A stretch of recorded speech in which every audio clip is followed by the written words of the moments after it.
이 시간에 우리가 그 계시록을 공부하는데 이건 이제 설교가 아니고 공부니까 좀 자연스럽게 여러분들이 그렇게 생각하셔도 되고 먼저 다음 주에 오실 때 그 예습을 먼저 해 오시면 좋겠습니다. 뭐냐 하면은 다음 주에 오실 때는 요한계시록 2장과 3장을 읽어 오시기 바랍니다. 한 두 번 정도 읽으면 더 좋고 최소한 한 번 이상 읽어 가지고 요한계시록 2장 3장에 있는 내용이 무슨 내용인지를 쭉 이렇게 대충은 알면 궁금한 것이 좀 생기겠죠. 그러면 제가 이야기할 때 여러분들이 금방 깨달아질 수 있으니까 전혀 안 읽은 상태에서 들으면 돌아가면 다 잊어버립니다. 잊어버리니까 한 두 번 정도 읽어오시면 좋겠어요. 오늘은 1장을 하고 시간이 되면 2장으로 조금 넘어갈 것 같은데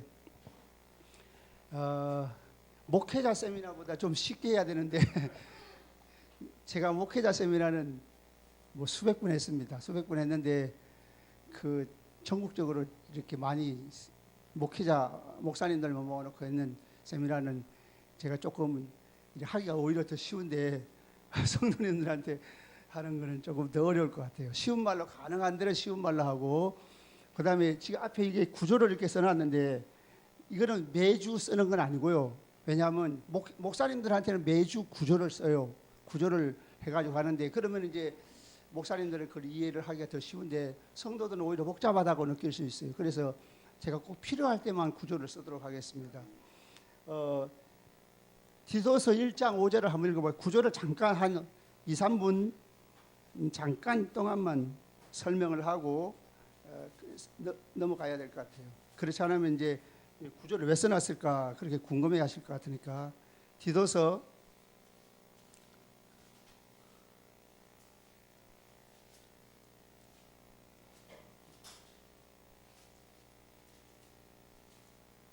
1장 5절을 다 같이 읽어보겠습니다. 아니 디도서 1장 5절이 아니네. 빌레몬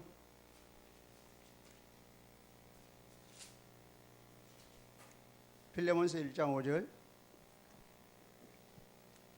다 같이 읽어보겠습니다. 빌레몬서 1장 5절 다 같이 시작. 주 예수와 미 모든 성도에 대한 내 사랑과 믿음이 있음을 들음이니. 여기서 이게 구조 이름이 키아점 구조인데 키아점 구조를 여러분 몰라도 되는 거예요. 이거는 이제 목회자들이 이해하기 위해서 키아점 구조를 통해 가지고 이제 어느 정도 이해를 하고 목사님이 이제 설교로 만들어서 들으면 여러분 설교만 들으면 되는 건데 제가 강의할 때 이걸 가끔 얘기할 거니까 디도서 1장 5절에 이 구조에 대한 간단한 구조가 나옵니다. 디도서 1장 빌레몬 1장 5절에 보면 주 예수와 및 모든 성도에 대한 내 사랑과 믿음이 있음을 들음이니 그랬죠.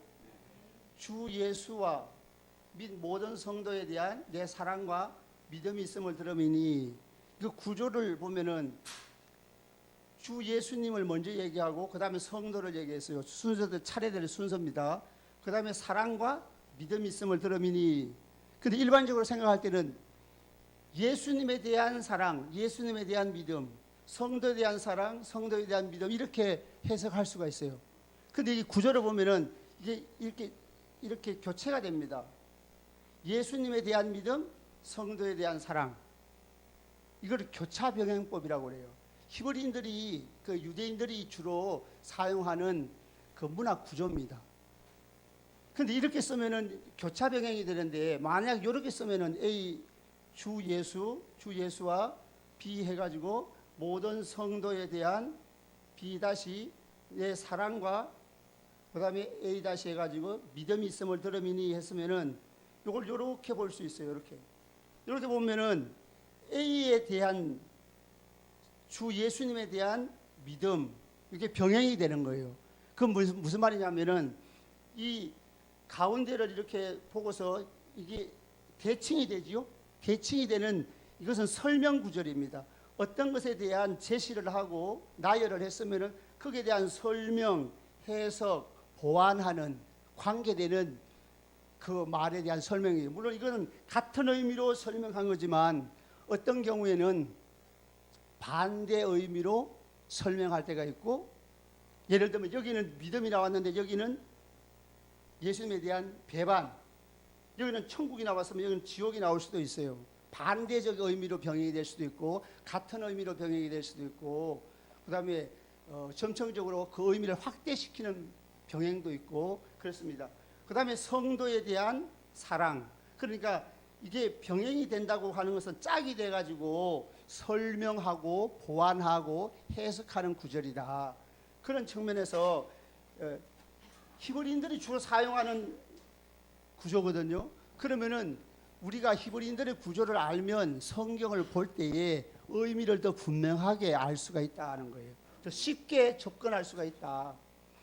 그래서 오늘 요한계시록 1장 우리 한번 읽어보겠습니다. 1장 1절부터 이제 본문을 제가 설교를 하는 것이 아니니까 우리 공부하는 거니까 이해하는 것이 중요하죠. 성경을 이게 무슨 말인가 이해를 첫째 해야 목사님들 설교하실 때 그 설교의 중심적인 핵심 내용을 내가 받아들일 수 있어요. 그래서 오늘 공부하는 1장의 내용에는 설교를 한다면 4번, 5번 설교할 내용이에요. 그러니까 여기서는 이제 공부하는 것이니까 이해를 이게 무슨 말이라 하는 것을 이해하는 것이 중요하죠. 요한계시록 1장 1절부터 8절까지 한번 읽어보겠습니다. 1절부터 8절 다 같이 시작. 예수 그리스도의 계시라. 이는 하나님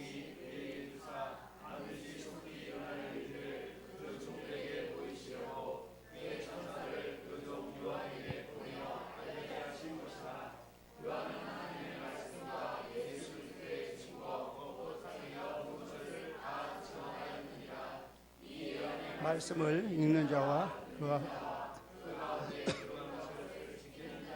보기 가까움이라. 요한은 아시아에 있는 7 교회에 편지한 이제도 계시고 전에도 계셨고 장차 오실 그의 보좌 앞에 있는 7영 또 충성된 증인으로 죽은 자들 가운데 먼저 나시고 땅의 임금들의 머리가 되신 예수 그리스도로 은혜와 평강이 너에게 있기를 원합니다. 사랑하사 그의 피로 우리 죄에서 우리를 해방하시고 그의 아버지 하나님을 위하여 우리를 나라와 제사장으로 삼으신 그에게 영광과 능력이 세세토록 있기를 원합니다.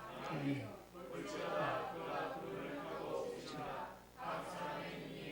보겠고 있는 모든 족속이 그로 말미암아 애곡하리라. 8절 주 하나님이 이르시되 나는 알파와 오메가라. 이제도 있고 전에도 있었고 장차 올 자요 전능한 자라 하시더라. 아멘. 다음 주부터는 본문을 하나하나 다 읽지는 않을 거니까 꼭 한 2번 정도 2장 3장을 읽으시고 이번 10주 동안에 요한계시록 전체를 다 할 거거든요. 전체를 다 하면 쭉 훑을 거니까 간단하게 중요한 핵심 포인트를 집어서 말씀을 드릴 거니까 미리 예습을 해오시면 감사하겠습니다. 자, 첫 번째로 예수 그리스도의 계시라 그랬죠. 계시라. 예수 그리스도의 계시라고 했는데 계시라는 말이 뭐냐 하는 것이 중요해요. 그리고 이제 3절에 보면 이 예언의 말씀을 읽는 자와 듣는 자와 지키는 자가 복이 있다 그랬는데 예언이란 말씀과 계시라는 말씀을 우리가 오해를 하면 잘못된 데로 빠질 수가 있어요. 예를 들어서 계시하면 무슨 생각이 나요? 계시하면 옛날 사람들은 요즘은 그런 생각이 별로 없는데 옛날 사람들 기도 많이 하고 철야하는 사람들 철야하는 분들 뭐 그분이 어떤 직분이 됐든 간에 밤새도록 철야를 많이 하시고 기도를 많이 하시는 분이 어느 날 교인들한테 이런 말, 나 계시 받았어 이런 얘기하는 수가 있죠. 그러면서 뭐 예언기도 해준다고 그날 그 사람의 앞날을 점쳐주는 식으로 무당 노릇을 하는 예수 무당이 있습니다. 그런 사람들이 있는데 그런 의미의 계시, 예언이 아니고 계시라고 하면은 계시가 뭐냐 하면은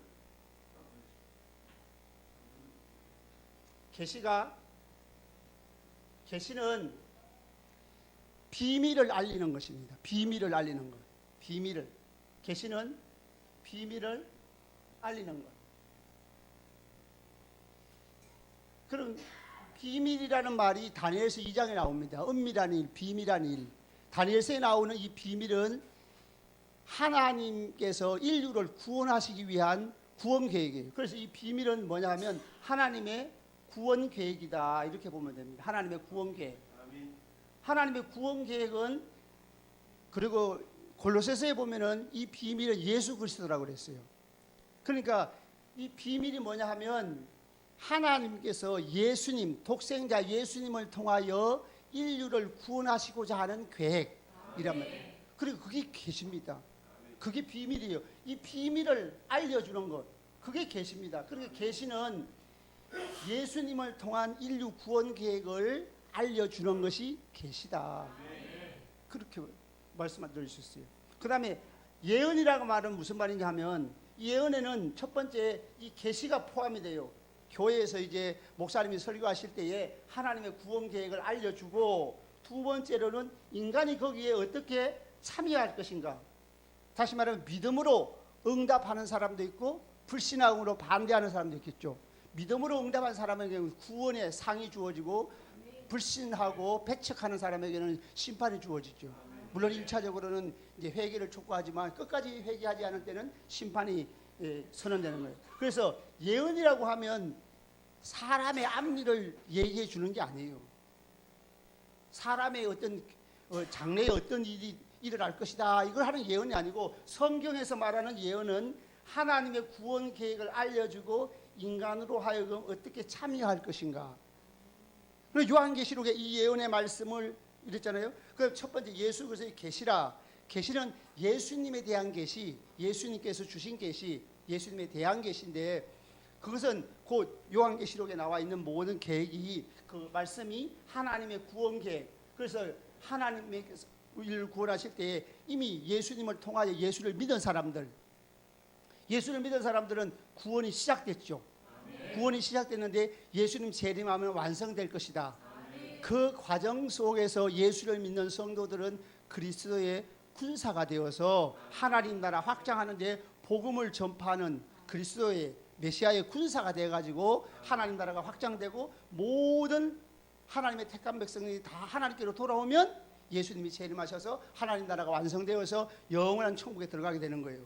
요것을 알려주는 것이 계시고, 그 다음에 계시의 예언이라고 했을 때 이 예언의 말씀을 지키는 자가 복이 있다 하는 말씀은, 이 예언에 우리가 어떻게 참여할 것인가, 하나님의 계시를 듣고 우리가 그리스도의 군사가 되어서 나갈 것이냐, 아니면 내 인간의 행복을 위해서 이 땅에서 잘 먹고 잘 사는 부귀영화를 위해서 내가 몰입하며 살아갈 것인가, 이것을 결정하라는 거예요. 우리에게 던져주는 메시지가 있습니다. 그래서 이것이 예언이다 하는 거예요. 그러니까 우리가 요한계시록을 이해할 때나 다른 성경을 이해할 때도 마찬가지입니다. 다른 성경을 이해할 때도 이렇게 하나님께서 의도하시는 바를 우리가 잘 알아듣는 것이 중요합니다. 그러면은 1절만 다시 한번 읽어보겠습니다. 1절에 하나님의 계시의 전달 과정이 나옵니다. 하나님 전달 과정, 다 같이 시작.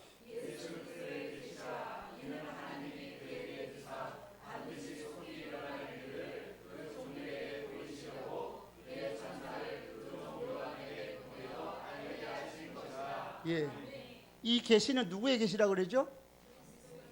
예수 그리스도의 계시, 예수님의 계시지요. 예수님의 계시인데, 예수님의 계시를 누가 줬어요? 하나님이 주셨지요. 하나님. 이렇게 쓰면은 하나님입니다. 데오스, 하나님인데, 하나님을 이렇게 약자로 쓰니까 그렇게 요 글씨가 쓰기가 이제 좀 복잡하기도 하고, 또 이제 빨리 쓰기 위해서 하나님께서 예수님에게 계시를 줬어요. 예수님의 계시를 줬는데, 이 계시를 받은 사람이 천사죠. 누구를 통해서? 아니, 요한이죠. 요한. 천사를 통해 가지고, 천사를 통해서 요한에게 알게 했죠. 그러면 요한은 이 계시를 마지막에 누구에게 보이시려고 그랬습니까? 종들에게 보이시려고. 종들에게 보이시려고. 종들에게 보이시려고. 종들에게 보이시려고 하나님께서 주신 예수 그리스도의 계시를 하나님이 천사를 보내가지고 요한에게 알게 했는데, 요한은 이것을 가지고 하나님이 뭐라 했냐면 기록하라 이렇게 말씀을 하십니다. 저 11절에 가서 보면은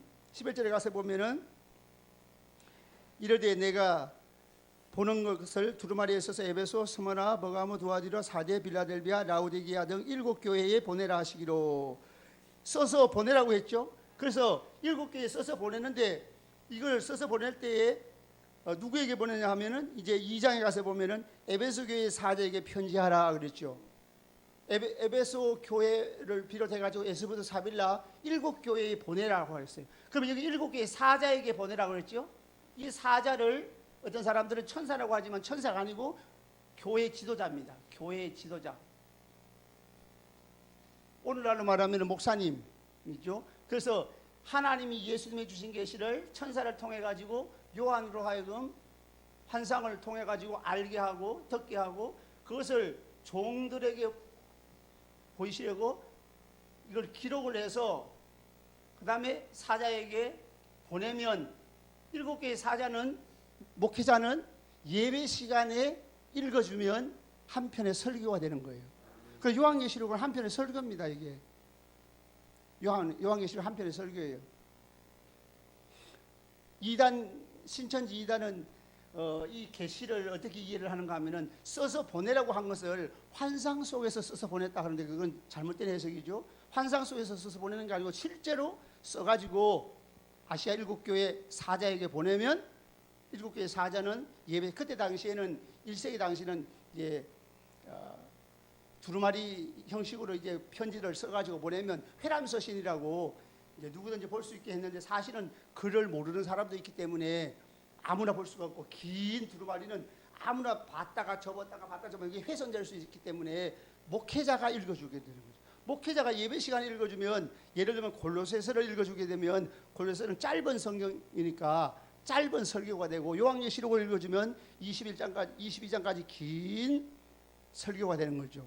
우리가 설교에 구역 예배 지금 목장 모임에서 예를 들어서 설교를 한다고 하면 짧게 하고 한 5분 10분 이렇게 할 수 있고, 주일 낮 예배 시간에는 한 30분. 그러나 부흥회 때는 몇 시간도 하잖아요. 2시간, 3시간도 하잖아요. 그러니까 긴 설교가 되는 거예요. 그래서 7개의 사자에게 보면, 이게 한편의 설교라는 증거는 뭐냐 하면 3절입니다. 3절에 보면 다 같이 읽어보겠습니다. 시작. 이 예언의 말씀을 읽는 자와 듣는 자와 그 가운데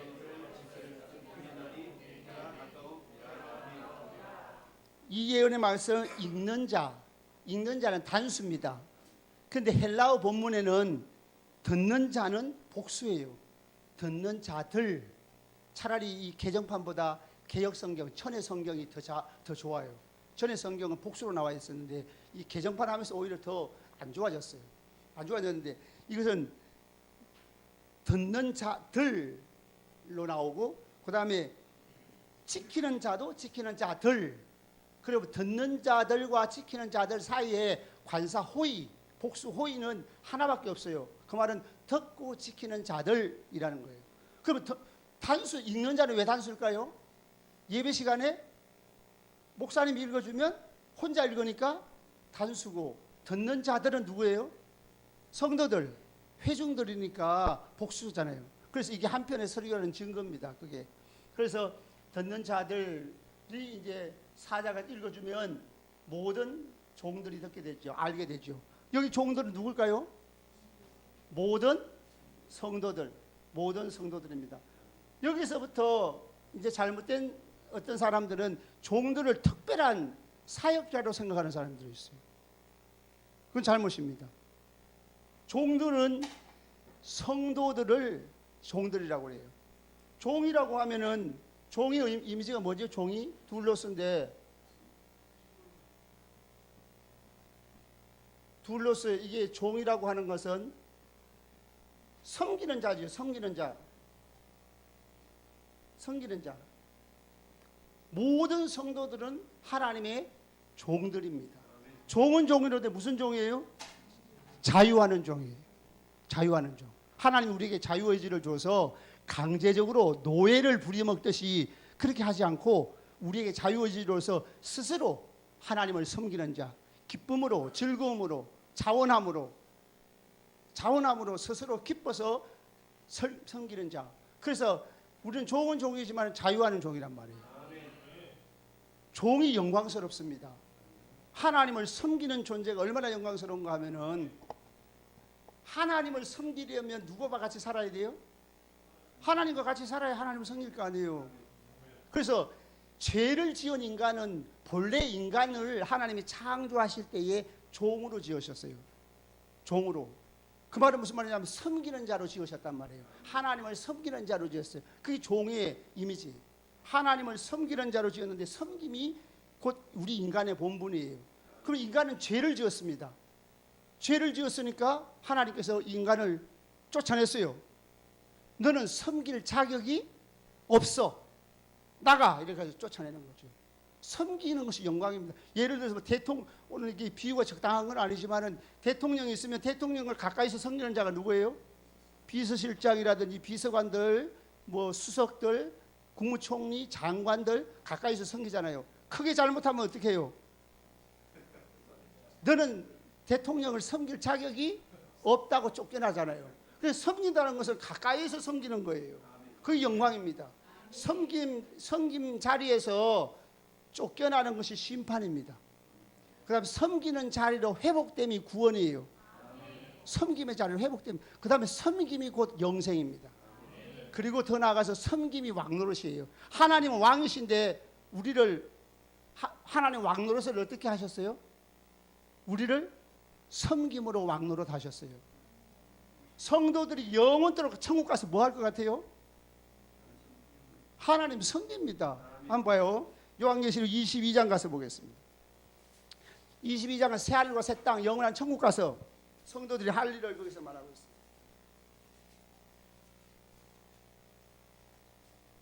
이 땅에서 하나님을 섬기는 것이 재미가 없으면 천국 가서 재미가 없어요. 자기 발로 지옥 갈지 몰라요.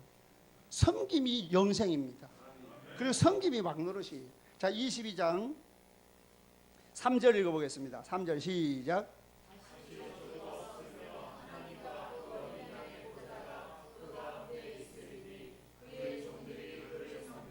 예, 그의 종들이 그를 섬기며, 이게 영광입니다.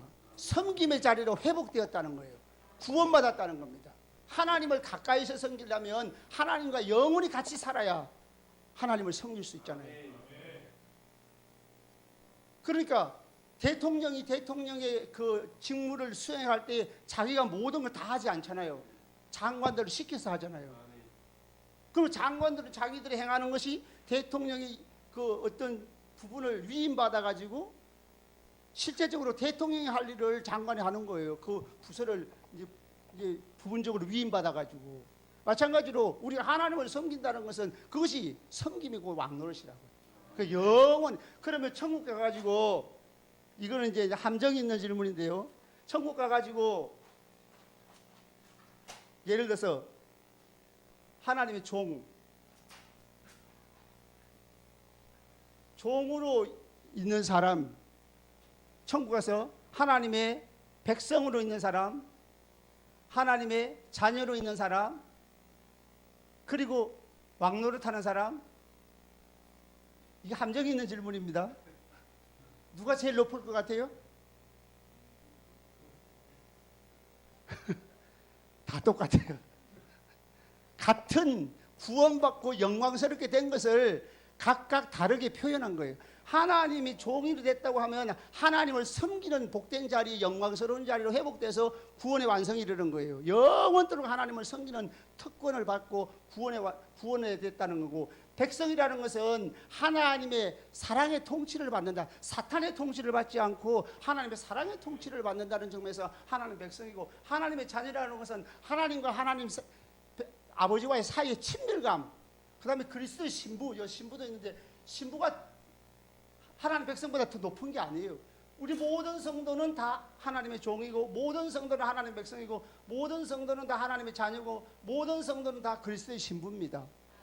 천국 가면 남자들도 그리스도의 신부고, 여자들도 하나님의 아들이에요. 아들이라고 했을 때는 상속자라는 의미예요. 하나님 나라에는 딸이 없어요.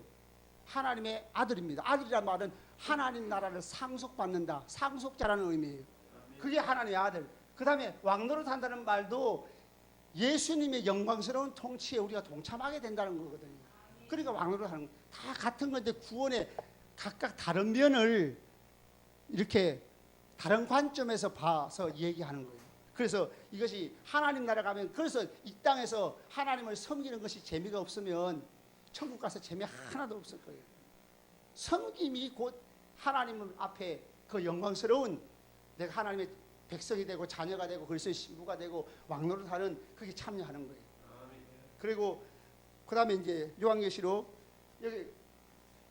여기서 이제 계시를 줬고, 예수 그리스도의 계시, 하나님 주신 계시, 계시를 줬다는 말은 하나님의 구원 계획을 알려줬다고 하는 건데, 하나님의 구원 계획을 알려줬으면은 하나님의 구원 계획을 집행하시는 분이시다는 뜻이거든요. 그러니까 하나님이 주권자라는 뜻이에요. 이게 하나님의 주권자. 예수 그리스도의 계시, 곧 하나님 주신 계시, 모든 성도들, 이 종들이 알게 하는 계시가, 이 말씀은 곧 하나님이 주권자라는 걸 표현하는 말이에요. 이렇게 기하전 구조로 보면은 요 A와 대칭되는 것이 A-죠. A-도 하나님이 주권자이심을 보여주는 구절이에요. 이렇게 이제 떨어져 있는데 대칭이 되잖아요. 이렇게 중간을 보면은 대칭이 되는데, 그러면 8절을 먼저 한번 읽어보겠습니다. 8절 다 같이 읽어보겠습니다. 요한계시록 1장 8절 다 같이 시작. 주 하나님이 이르시되 나는 알파와 오메가 이제도 있고 저래도 있었고 장차 올 자요 전능한 자라 하시다. 아멘. 예, 여기에 본문 헬라어 원문에는 알파 오메가가 먼저 나와 있습니다. 알파와 오메가, 그리고 두 번째로 주 하나님, 그 다음에 마지막에 이제도 계시고 전에도 있었고 장차 올 자요 전능한 자라 하시더라 그랬습니다. 알파와 오메가라고 하는 것은 헬라어의 첫 글자, 알파벳의 첫 글자가 알파입니다. 알파고, 알파는 이렇게 쓰는데 보통 이렇게 쓰기도 하고, 알파는 첫 글자고 오메가는 맨 마지막 글자예요. 그러면 하나님이 나는 알파고 오메가다 하는 말은 무슨 말이냐면, 하나님이 창조하셨으면 하나님께서 마지막 또 심판도 하실 분이고, 하나님께서 약속하신 것은 이루실 분이고, 하나님이 시작하신 것은 완성하실 분이시다. 그러면 이것은 그 초대교인들에게 어떤 메시지를 주느냐 하면은, 내가 주권자다.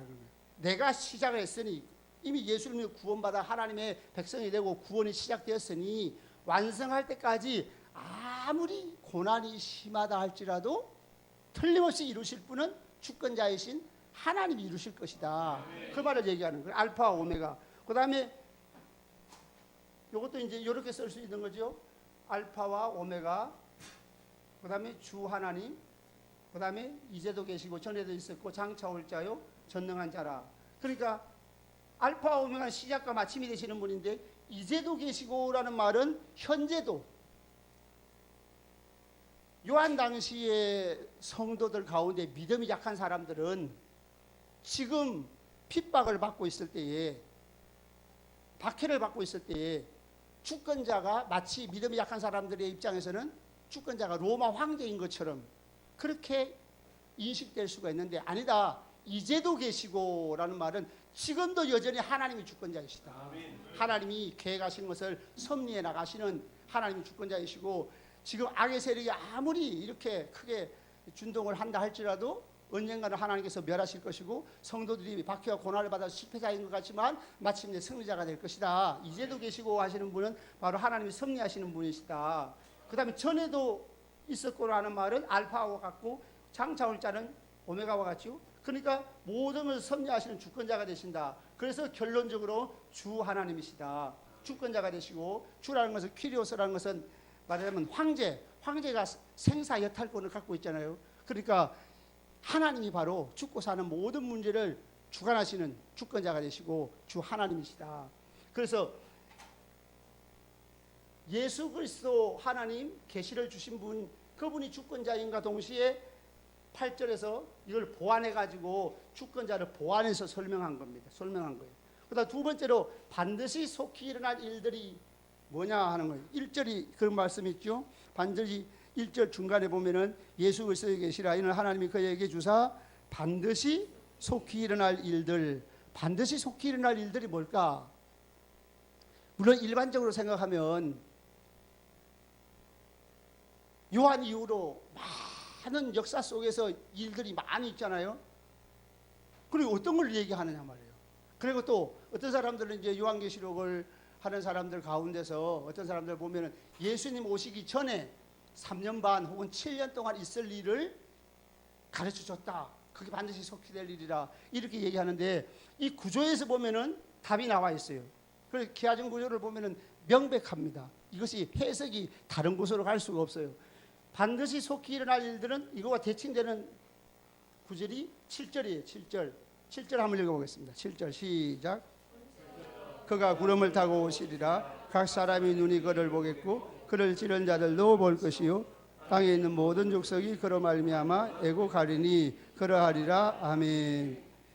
볼지어다 구름을 타고 오시리라. 예수님의 재림이 반드시 속히 일어날 일들이라. 그 가운데서 예수님의 재림을 통해 가지고 성도들이 구원의 완성에 이르고 세상에 하나님을 믿지 않는 불신 세력 또 교회를 박해하는 세력들은 다 심판을 받게 될 것이다. 이때 영광을 얻을 자는 믿음 안에 있는 사람들이지만은 애곡하리라 그랬죠.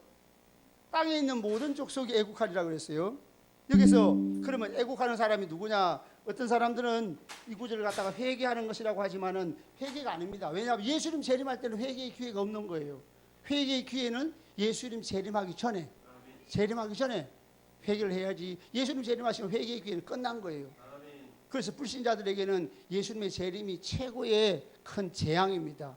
왜냐하면 회개의 기회가 박탈당하기 때문에 이제는 희망이 없는 거죠. 그러면 여기서 모든 땅에 있는 모든 족속이라고 했는데 땅에 있는 모든 족속이라는 말은 요한계시록에서 땅에 산다는 땅에 거주하는 사람들은 불신자를 표현하는 말이에요. 요한계시록 안에서는 그래요.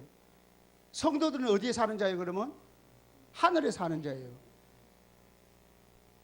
성도들은 발을 땅에 붙이고 살고 있지만 여러분들은 하늘에 존재하는 천상적 존재예요. 예수를 믿고 구원받아 하나님의 자녀가 되었으면 우리의 시민권이 하늘에 있다고 하는 것은 장차 천국에 간다는 의미도 있지만은 장차 천국에 간다는 의미는 지금 우리의 존재가 죽으나 사나 우리는 하늘에 속한 자예요. 지금 여기서 땅에 목숨을 부지하고 지금 살고 있어도 천상적 존재고 이 세상을 떠나도 죽는 게 아니고 잠시 자는 것이고 영원한 천국에 들어가는 거예요. 그래서 성도들은 천상적 존재입니다. 그럼 성경이 어떻게 그렇게 되어 있나 하면 자 한번 봐요. 12장을 봅시다. 12장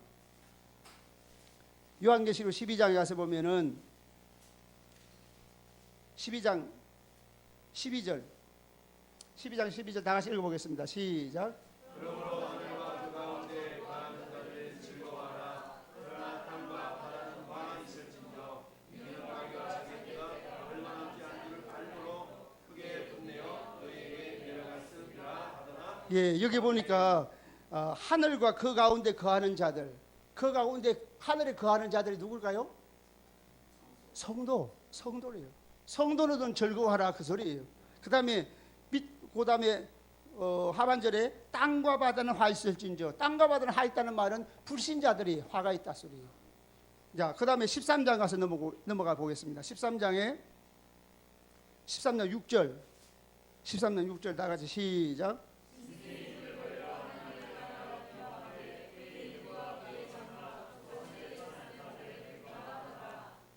예, 하늘에 사는 자들을 비방. 여기 하늘에 사는 자가 누굴까요? 지금 세상을 떠나서 천국 가 있는 자를 얘기하는 게 아니고 지금 예수를 믿고 있는 사람들, 성도들, 이 땅에 사는 자들을 하늘에 사는 자들, 하늘에 거하는 자들이라고 했어요. 그래서 성도들은 여러분들이 스스로 이 땅에서 어떤 직장 생활을 하고 사업을 하고 그렇게 살아도 나는 천상적 존재라는 생각을 하고 살아야 돼요. 하나님은 그렇게 우리를 하늘에 속한 자, 하늘에 거하는 자라고 지금 그렇게 말하고 있어요. 그러면 속한 자들은 세상 사람들, 불신자를 얘기하는 거예요. 자, 13장 11절. 아니, 8절 읽어보겠습니다. 8절 시작.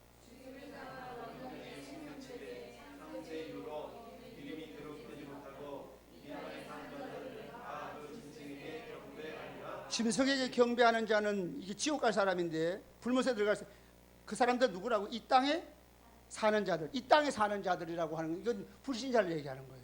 성도들은 땅에 살고 있지만 천상적 존재예요.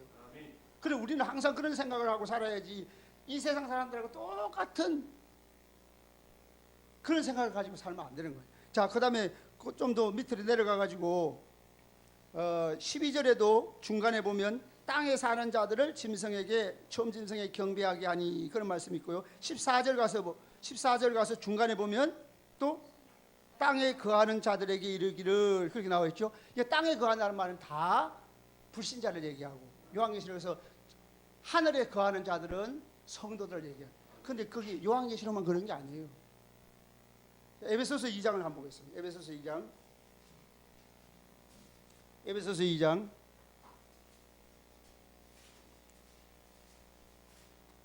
5절 6절. 5절 6절 시작.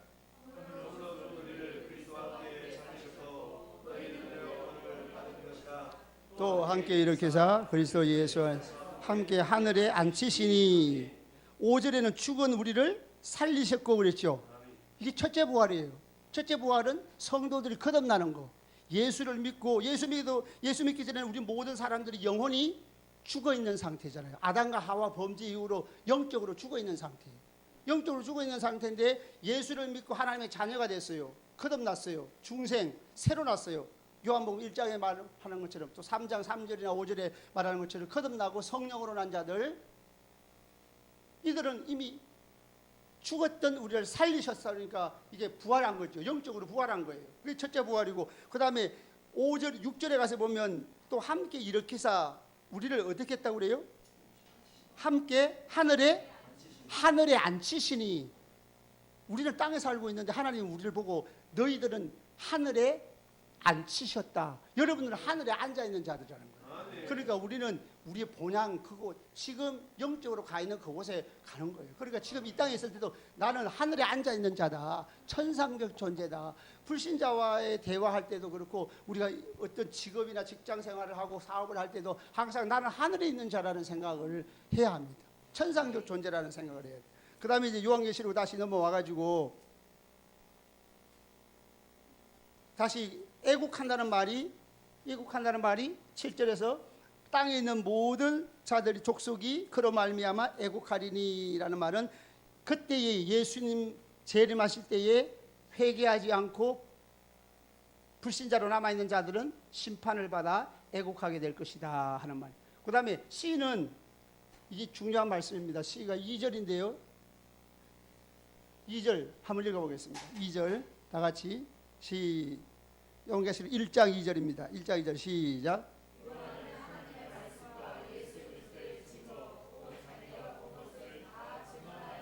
예, 하나님의 말씀과 예수의 증거, 곧 자기가 본 것을 다 증언했다. 여기서 본 것이라는 말씀은 본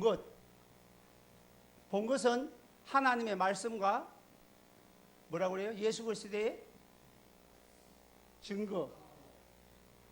본 것이나 하나님의 말씀이나 예수 그리스도의 증거나 사실은 다 동격이 같아요. 같은데 하나님의 말씀과 예수 그리스도의 증거, 곧 자기가 본 것이라 했는데, 보고 듣고 환상 속에서 보고 들은 것을 기록한 것이 하나님의 말씀이니까, 이 하나님의 말씀은 요한계시록이죠. 요한계시록이고, 요한계시록의 주요 내용들이 어디에 담겨 있나 하면은, 요한계시록 이제 5장에 두루마리가 나오고 6장 1절부터 두루마리의 인을 떼죠. 그 두루마리의 인을 떼면, 두루마리가 인을 다 떼면 두루마리가 전체가 쭉 풀려지겠죠. 그 내용이 22장 5절까지 나오는 거예요. 그러니까 사실은 요한계시록의 주요 내용이 두루마리에 기록되어 있다고 볼 수 있어요. 그래서 하나님의 말씀은 요한계시록이고, 요한계시록의 주요 내용이 두루마리다. 어떤 사람은 본 것을 이 하나님의 말씀은 구약이고 예수의 증거는 신약이다 이렇게 하는 사람도 있고, 이거 율법이고 이거는 복음이다 이라는 사람도 있는데, 이거는 하나님의 말씀, 이게 요한계시록이고, 예수의 증거라는 말은 뭐냐 하면 내용입니다. 내용. 요한계시록의 내용. 요한계시록이 어떤 내용이나, 요한계시록의 내용은 예수 그리스도에 대한 증거. 제가 시간을 좀 절약하기 위해서 조금 이제 설명은 좀 적게 하고 핵심적인 것을 말씀드릴게요. 이 증거라는 말은 여러 가지 의미가 있는데, 보고 듣고 경험한 것을 전하는 것, 그다음 순교의 의미도 있어요. 세 번째는 파문현상이라는 게 제일 중요합니다. 예수 그리스도의 증거라는 말은 예수님에 대한 복음이 파문현상이 일어나가지고 예루살렘과 유다와 사마리아와 땅끝까지 이르러 내 증인이 되라 그랬잖아요. 그러니까 예수 그리스도의 복음이 온 세상에 전파될 것, 하나님 나라의 확장, 그리고 하나님 나라의 확장이 되고 하나님 나라의 백성들이 모두 다 돌아오면 예수님이 재림하셔서 구원의 완성을 이룬다. 그것이 하나님의 말씀이고 계시록의 내용이라는 거예요. 그리고 두루마리 내용이 바로 그런 내용이다. 여러분, 두루마리는 이제 누구에게 혹시나 뭐 인터넷이나 이런 걸 통해서 봤는지 몰라도, 어떤 사람들은 두루마리를 재앙이라고 말하는 사람이 있어요. 두루마리는 재앙이 아니고 하나님의 구원 계획이에요. 왜냐하면 하나님의 말씀을 기록한 것이 계시록이고, 계시록의 주요 내용이 두루마리에 기록되어 있는데, 예수 그리스도의 증거라는 말이 곧 하나님 예수 그리스도에 대한 구원 계획의 파문 현상이니까 복음의 파문 현상이고 구원이란 말이에요. 그러니까 두루마리의 내용이 구원이란 말이에요. 구원의 책이에요. 두루마리의 내용이 구원의 책이라는 말은 나중에 6장에 인을 뗄 때에, 두루마리 인을 뗄 때에 인을 떼는 내용이 재앙이 아니다는 거예요. 많은 사람들은 인나대해가 인과 나팔과 대접, 인을 뗄 때 나오는 내용, 나팔을 불 때 나오는 내용, 대접을 쏟을 때 나오는 내용을 재앙이라고 생각해요. 그러니까 요한계시록을 잘 안 읽어요. 왜냐하면 재앙이라는 건 기분 나쁘기도 하고 두렵기도 하고 그러잖아요. 그런데 이는 절대 재앙이 아니에요. 왜냐하면 하나님의 구원 계획이 두루마리인데, 두루마리에 이를 떼면 뭐가 나와야 돼요? 하나님의 구원 계획이 집행하는 이야기가 나와야죠. 하나님이 우리를 구원하시는데 그 하나님 구원 계획이 어떻게 집행될 것인가? 그건 성도들을 통하여 온 세상의 복음이 전파되고 택한 백성이 돌아오고, 성도들은 고난을 받지만 그러나 그 가운데 인내해서 마침내 승리자가 된다. 그때 예수님이 재림하신다는 거거든요. 그러니까 이것은 두루마리의 내용을, 이게 하나님 구원의 책이라는 것, 하나님 구원 계획이라는 것, 그것이 아주 중요합니다. 그래서 두루마리는 인을 뗄 때 나오는 내용이 재앙이 아니다.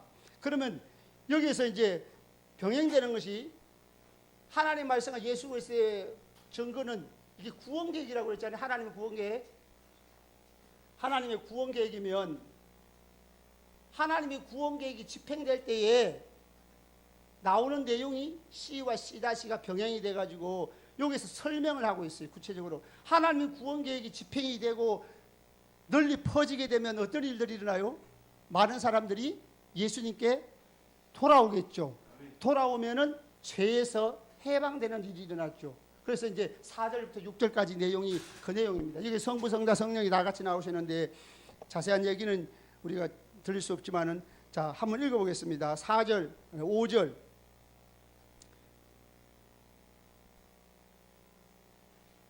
5절 한번 읽어봅니다. 시작.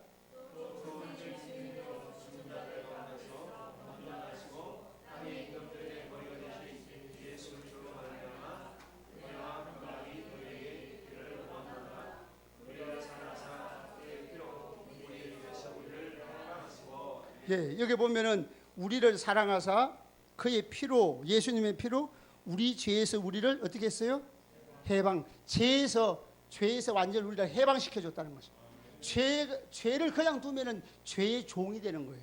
죄의 속박이 되고 사탄의 백성이 되는 건데, 죄에서 해방시켜 주시면 우리는 죄에서 자유하게 되니까 참된 자유를 얻게 되고 하나님의 백성으로서 영원한 천국에서 영생을 누리는, 복을 누리는, 말하자면 구원을 누리는 자가 되는 거죠.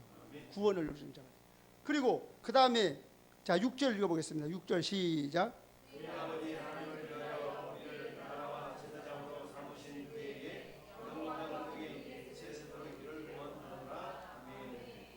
여기서 보면은 첫 번째로 하나님이 우리를 부르시는데, 조직신학적으로 보면 하나님이 우리를 예정하시면 하나님 우리를 부르십니다. 부르시는 부르심은 전도를 통해서 부르시죠. 전도를 통해서 부르시기도 하고 목사님의 설교를 통해서 부르시기도 하고 하여튼 하나님 우리를 외적으로 부르시는데 이 부르시는 부르심은 무엇을 주기 위해서 부르시냐 하면은 하나님을 우리를 부르실 때는 하나님의 부르심, 하나님의 부르심은 다 같이 한번 따라해보겠습니다. 이중적 부르심. 이중적 부르심이에요. 이중적 부르심이란 말이 무슨 말이냐 하면은 하나님 우리를 부르실 때에 두 가지의 의미가 동시에 있다. 동시에 있다. 두 가지 의미가 동시에 있는. 하나님이 우리를 부르실 때는 이중적 부르심이에요. 물론 저는 이걸 신학교 다닐 때 이제 김세윤 교수한테 배운 건데 첫 번째로 뭐냐? 첫 번째로 부르심은 구원으로의 부르심이에요. 구원으로의 부르심. 구원으로의 부르심이라는 말은 무슨 말이냐면 하나님이 우리에게 구원을 선물로 주시기 위해서 구원을 누리게 하시기 위해서 이건 우리가 누리는 거예요. 하나님의 자녀가 되고 하나님 백성이 되고 영원토록 영생을 누리는 우리에게 구원을 주시기 위해서 우리를 부르시고 두 번째로는 사명으로의 부르심이 있습니다. 사명으로의 부르시면 이거는 우리에게 동시적으로 사명을 주었다는 거예요. 어떤 사람은 예수를 믿고 1년 후에 혹은 직분을 받고 혹은 전도훈련을 받고 혹은 목사가 되고 전도사가 되고 선교사가 되고 이렇게 가지고 사명을 받는 게 아니고 다 같이 믿을 때 사명도 주셨다. 사명 없는 사람은 단 한 명도 없는 거예요. 진짜로 예수를 믿으면 우리 목사님 늘 하시는 말씀처럼 내가 믿으려고 하는 게 아니고 믿어지면 정말로 믿는 사람은 믿는 순간 사명이 주어지는 거예요. 사명은 따로 받는 게 아니에요. 물론 목사로 부르심을 받는 거고 이 부르심은 또 다른 부르심이에요. 다른 부르심이고 하나님 우리에게 사명을 부르심은 이중적 부르심은 동시적입니다. 이게 동시적이에요. 동시적. 그래서 모든 성도는 사명자다. 예외가 없어요. 사명이 없다고 생각하면 그 사람은 아직 참된 믿음을 갖지 않은 거예요. 믿으려고 지금 애쓰는 도중에 있는 거죠. 애쓰는 도중에 있는 거예요. 정말로 믿어지면 자연적으로 사명의식이 생기게 됩니다. 사명의식이 생기게 돼요. 왜냐하면 하나님이 동시적으로 부르기 때문에. 그래서 여기서 이중적 부르심이 나오지요. 첫 번째로 5절 하반절에 그의 피로 우리 죄에서 우리를 해방하시고 그랬죠. 죄에서 해방했단 말이 구원을 부르심이고 두 번째 나라와 제사장으로 삼았다. 이게 사명으로의 부르심이에요. 이게 나오잖아요. 이게 이중적 부르심. 그래서 나라와 제사장으로 삼았다는 말은 이 제사장이라는 말이 제사장이 원래 하는 일은 크게 보면 두 가지예요. 물론 여러 가지 있겠지만 제가 볼 때 크게 두 가지로 하나는 하나님 가까이에서 모든 백성이 하나님을 섬기는 자지만 제사장은 특별히 하나님 가까이에서 하나님을 섬기는 자예요.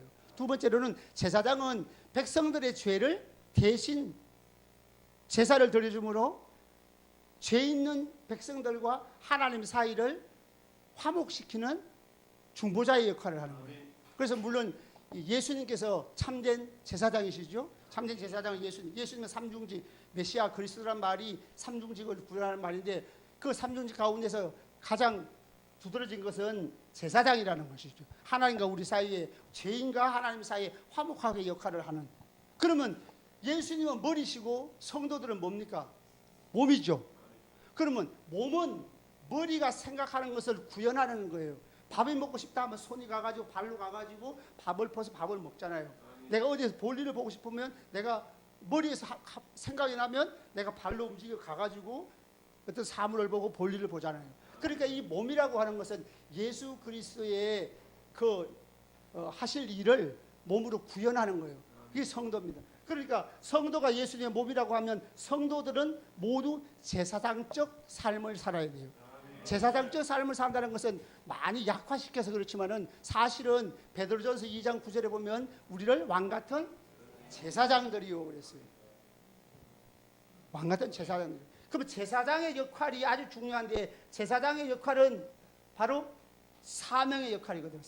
사명자의 역할. 그래서 하나님과 죄인 사이에 이 참된 중보자는 예수님이지만은 성도들은 예수님의 몸으로서 이 예수님의 십자가를 전하는 자가 돼가지고 사명을 감당하는 거죠.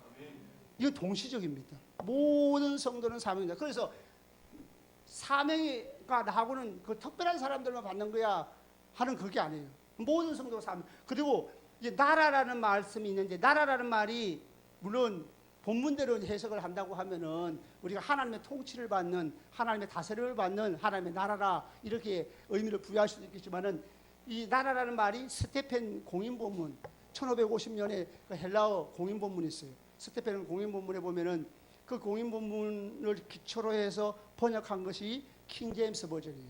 혹시 여러분들이 이제 휴대폰 그 성경이 깔려 있으면 그 뉴 킹제임스 버전 말고 처음 나온 킹제임스 버전을 보면 이것이 뭐라고, 그 스테펜 공인본문에 뭐라고 되나, 왕들이라고 나와 있어요. 왕들.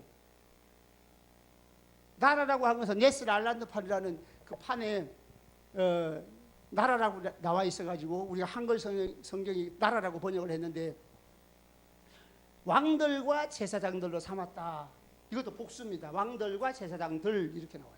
그러면 왕들과 제사장이라는 말이 무슨 말이냐 하면은, 영어에도 이제 명사가 두 개가 엔드로 연결되면은 두 개의 뜻이, 두 개의 명사가 두 개의 뜻이 아니고 하나의 뜻이 되는 거잖아요. 하나는 형용사처럼 돼가지고 하나의 뜻이 되는데, 왕 같은 제사장이라는 뜻이에요. 왕들과 제사장들로 삼았다는 말은 왕 같은 제사장이다, 그런 뜻이에요. 그러면 성도들이 제사장, 요한계시록 20장에 가서 보면 20장 4절부터 6절까지 보면은 하나님께서 우리가 천년 동안 왕노릇 하리라 하신 말씀 가운데서 제사장이 되어, 6절에 보면 제사장이 된다는 것이 중요한 거예요. 제사장이 되어 왕노릇 한다. 20장 6절에 그렇게 나와 있어요. 그러면 그 말이 무슨 말이냐 하면, 왕노릇은 제사장이 되는 것이 중요한 거거든요. 그럼 제사장은 뭐라고 그랬어요? 중보자 역할을 하는 거. 사명, 불신자와 하나님 사이의 중보자 역할을, 다시 말하면 쉽게 말하면 뭐 하는 거예요? 전도하는 거예요. 전도할 때에 제사장적 사명을 감당하는 것이고, 전도할 때에 왕권을 누리는 거예요. 자, 이 땅에서 왕권을 누리는 것이 무슨 얘기냐 하면은, 자, 어떤 사람이 예수를 믿었습니다. 어떤 사람이 예수를 믿었어요. 예수를 믿으면 불신자 있을 때는 누가 다스려요? 이 사람을? 사탄이 다스리죠. 사탄의 백성이에요. 그런데 이 사람이 예수를 믿었습니다. 회심을 했어요. 마음을 회심을 해가지고 예수님을 구주로 영접해서 거듭났어요. 그러면은 하나님의 왕권이 드러난 거예요. 하나님께서, 왕이신 하나님이 성령을 보내서 개입해가지고 이 사람의 마음을 감동시켜서 하나님의 자녀로, 사탄의 왕권 속에서 하나님의 백성, 하나님의 왕권이 드러나가지고 하나님 백성을 삼으신 거예요. 그럼 이 사람이 회심할 때에 하나님의 왕권이 드러난 거죠. 뭐 성도들은 예수 믿으세요 하는 순간에 이 사람이 회심을 하고 나중에 회심했다 하더라도, 예수 믿으세요 하는 그 사람을 전도하는 그 순간은 하나님의 왕권에 참여하는 것이 되는 거예요. 그게 왕노릇입니다. 왕노릇이라는 건 사명의 관점에서 왕노릇하는 거예요. 그래서 우리가 사명을 감당할 때에 하나님의 왕권이 드러나고 그 사람이 회심되면, 적극적으로 회심이 안 된다 할지라도 전도하는 순간이 내가 왕노릇하는 순간이에요. 그게 왕노릇한다는 의미예요. 그래서 그 다음에 이것이 누구를 위한 사명은, 구원은 우리를 위한 거예요. 구원은 우리가 구원을 누리는 거니까. 그럼 사명으로 부르신 건 누구를 위한 것이에요? 하나님을 위한 사명입니다. 하나님을 위한 사명. 그래서 복음을 전하는 거예요. 자, 그게 6절에 있어요. 6절을 다시 한번 보겠습니다. 절반만 다 같이. 그의 하나님 우리를 나라와 제사장으로, 거기까지. 누구를 위하여?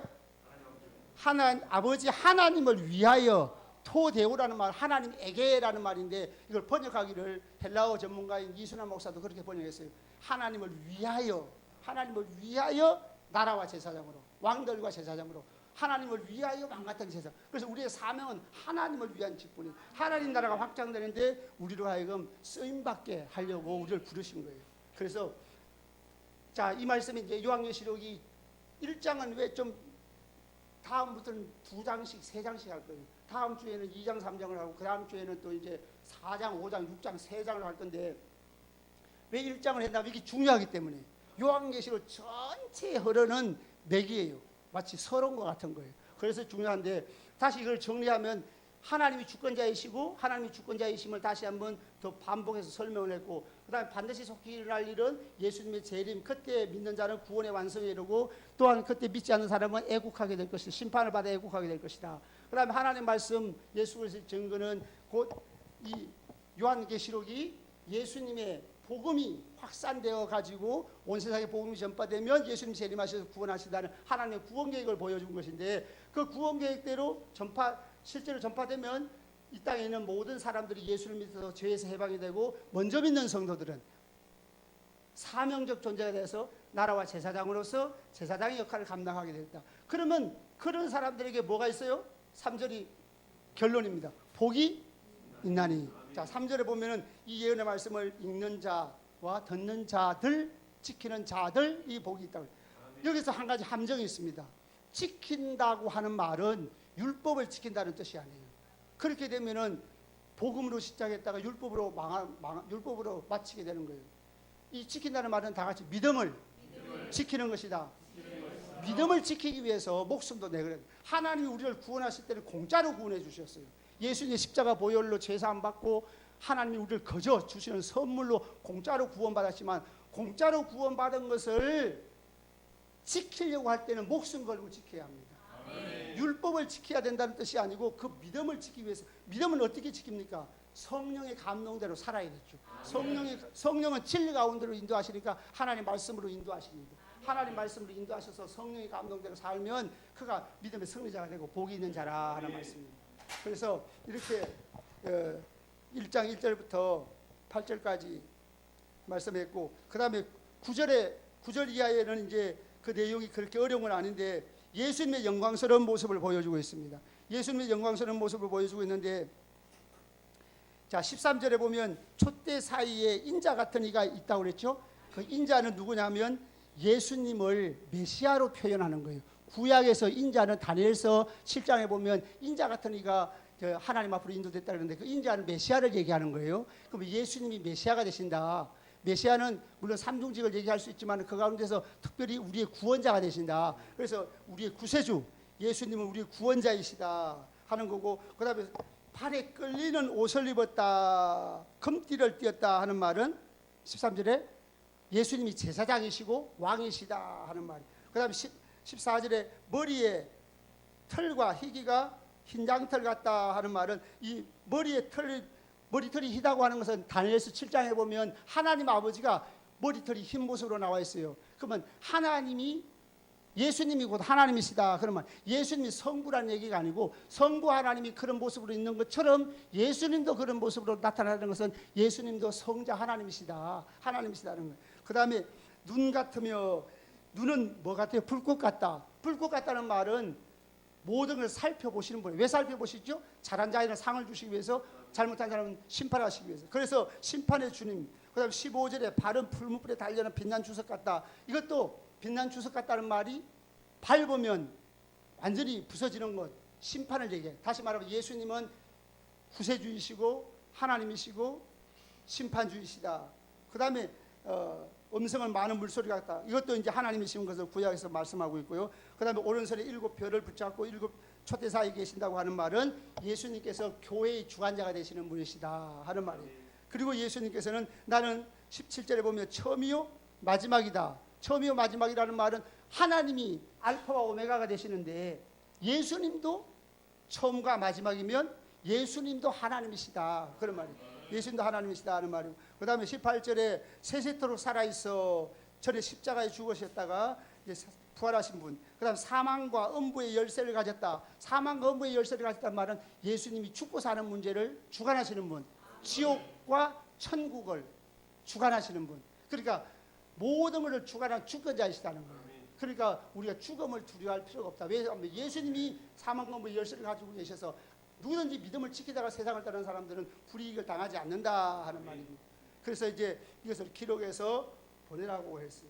그 다음에 예수님이 오른손에 7별이 있다는 것은 하나님 주의 종들을 붙잡고 일하신다는 말이고, 촛대 사이에 거리신다는 말은 예수님께서 우리와 함께 사신다는 거예요. 하나님과 함께 사는 것이 구원이잖아요. 그래서 촛대 사이에 거니시는 분은 우리 성도들과 영원토록 함께 하시는, 우리를 떠나지 아니하시는 우리의 보호자가 되어 주실 분이시다 하는 것입니다. 네, 오늘 여기까지 하겠습니다.